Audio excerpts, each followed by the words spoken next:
Bonjour et bienvenue sur hockeyentraînement.com.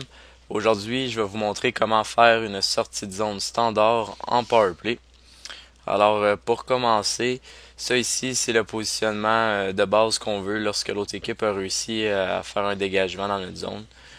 Ici, on va avoir un attaquant qui va attendre à la ligne bleue pour attirer un défenseur.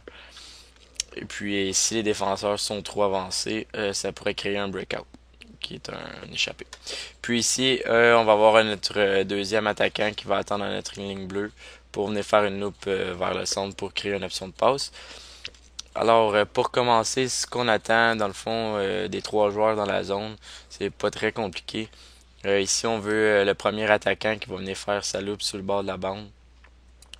Par la suite, le défenseur fait la même chose de son côté, vient descendre. Puis l'objectif ici de cet exercice-là, dans le fond de cette zone-là, c'est de créer du momentum. Ça va créer du mouvement et de la vitesse pour rentrer dans l'autre zone.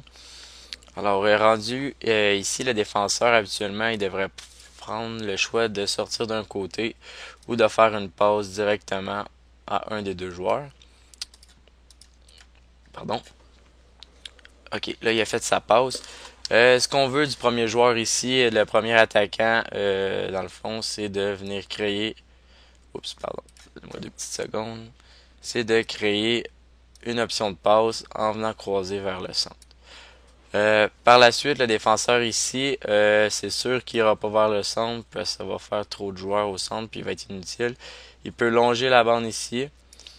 Puis l'attaquant sur la ligne bleue, dans le fond, il va couper vers ici. Soit que le défenseur va le suivre, qui peut créer un espace, ou s'il ne suit pas, bien ça peut juste ouvrir le jeu un petit peu plus de ce côté-là. Alors, c'était la première sortie de zone en powerplay, vraiment standard. Dans les prochaines vidéos, je vais vous montrer d'autres sorties de zone. Merci beaucoup.